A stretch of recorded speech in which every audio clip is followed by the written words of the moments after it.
Welcome back, everyone. Ready to dive in. Today we're tackling a topic that's pretty much inescapable these days, artificial intelligence. Yeah, AI is everywhere you look now. You guys gave us some seriously interesting sources to work with for this one. We've got that Vice News video exploring both the amazing potential of AI and some of the, well, kind of scary risks. Right, and how can we forget that Bloomberg Originals interview with Mira Murati, the CTO of OpenAI? Definitely a must-watch. Oh, and let's not leave out that Tina Huang video on YouTube. She really digs into how AI is going to shake up the job market. A lot to unpack there. So let's get down to it. What does the rise of AI really mean for you, for all of us, really? That's what we're here to figure out. I think it's safe to say AI is evolving at a breakneck speed. Totally. Just look at Gemini. First 1.0, then 1.5, and now Sora. It's moving so fast. It really makes you wonder what's next. Right. So what's fueling all this rapid evolution? I'm really fascinated by this whole concept of deep learning. Deep learning is really the engine behind a lot of these breakthroughs. We're talking about AI systems being trained on these massive data sets, like mountains of information, and this allows them to do some pretty incredible things. Like what? Well, the Vice video showed how NASA is using AI to predict ocean behavior. They're essentially creating a simulation of the ocean's complex systems. So we can understand things like climate change and weather patterns better? Exactly. That's wild. And in some areas, it seems like AI is already doing things better than humans, like that jackrabbit they showed in the video. Oh, yeah, navigating crowds like it's nothing. Way better than a lot of self-driving cars, which is kind of ironic when you think about it. It really shows how AI can learn and adapt in complex environments. Makes you wonder what's coming next. Now, when we talk about the future of AI, we have to talk about quantum computing. Yeah, that's where things start to get really mind-bending. I get that regular computers use bits, zeros and ones, but quantum computers use these things called qubits, and they can be both 0 and 1 at the same time. How is that even possible? Okay, so imagine a coin spinning in the air. It's both heads and tails at the same time, right? Until it lands, yeah. Qubits are kind of like that spinning coin existing in multiple states at once. It's a bit of a trip, but it allows these quantum computers to perform calculations way faster than classical computers, exponentially faster, actually. So what does this mean for AI? Those NASA folks in the video seem pretty excited about it. Well, think about problems that are way too complex for even the most powerful computers we have now. Okay, like what? Like designing new drugs or materials that could save lives, or simulating something as complex as the human brain. So quantum computing could give AI the power to tackle those things. Exactly. And we could be talking about breakthroughs that could totally revolutionize industries. It's both exciting and a little, daunting to think about the potential of something that powerful. And this brings up some big questions, like what happens if AI gets so advanced that it can design even more intelligent systems? Could we actually lose control? That's the idea behind the intelligence explosion. Yeah, this idea that AI could just keep getting smarter and smarter, faster and faster, and we might not be able to keep up. Some serious thinkers, people like Stuart Russell and Nick Bostrom, are sounding the alarm on this. They're saying we need to be really careful about how we develop AI, especially as it becomes more powerful. The big challenge is making sure AI aligns with our values, with human goals.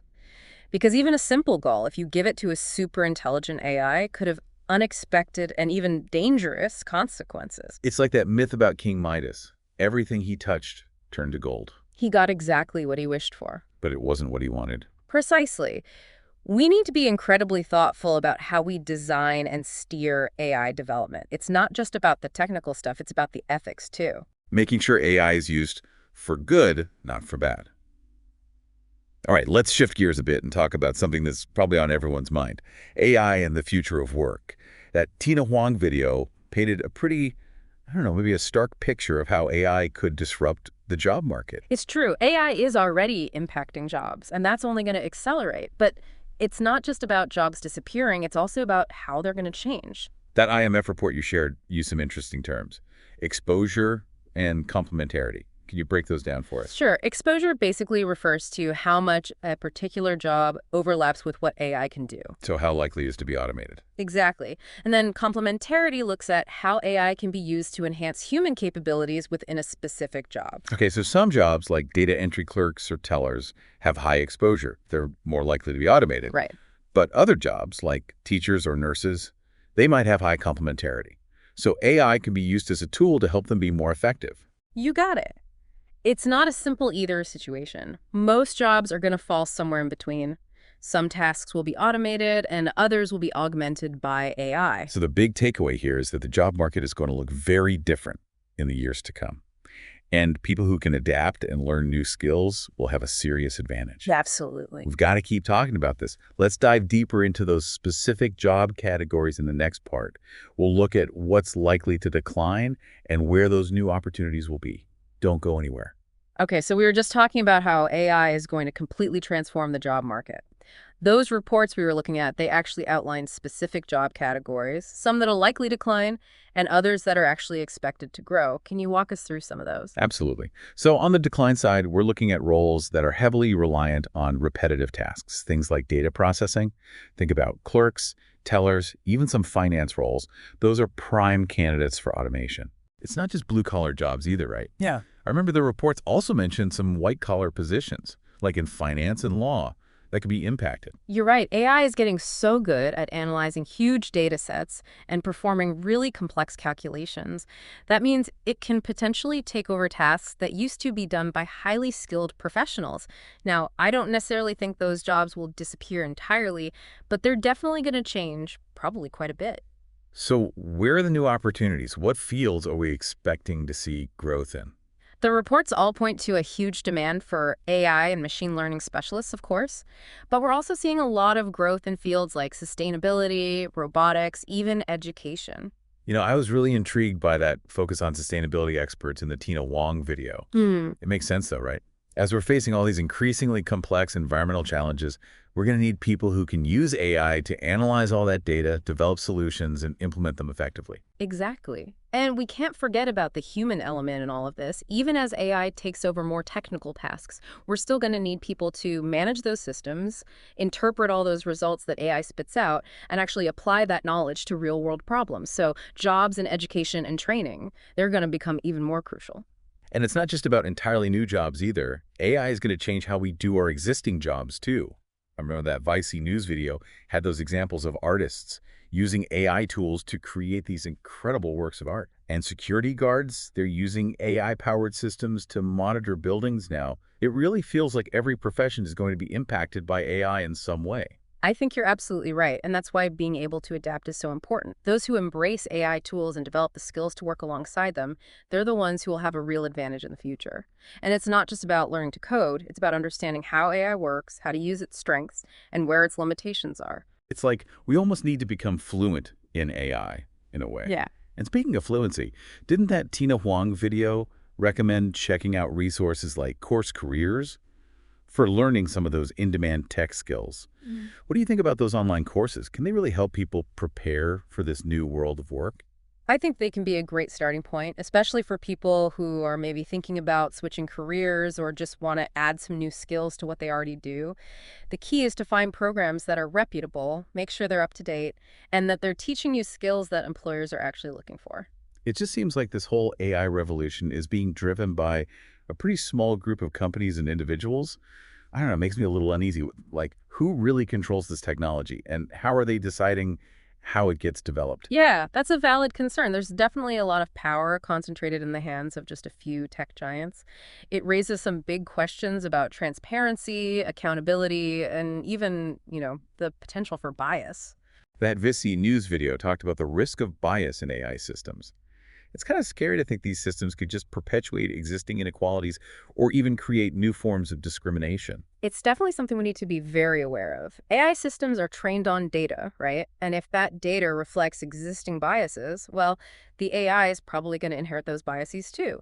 It could lead to all sorts of unfair outcomes in hiring and lending, even in the criminal justice system. How do we prevent that from happening? Is it as simple as making sure the data itself is unbiased? I wish it were that easy. It's definitely part of the solution, but it's more complicated than that. Even if you had perfectly unbiased data, AI systems can still develop biases just from the way they're designed or the goals they're given. We need to be thinking about bias at every stage of AI development, from the very beginning when we collect data to how the algorithms are designed, and then all the way through testing and deployment. So it's not just about the technical solutions, right? We also have to consider the ethics of AI. How do we make sure this technology is used responsibly in a way that benefits everyone?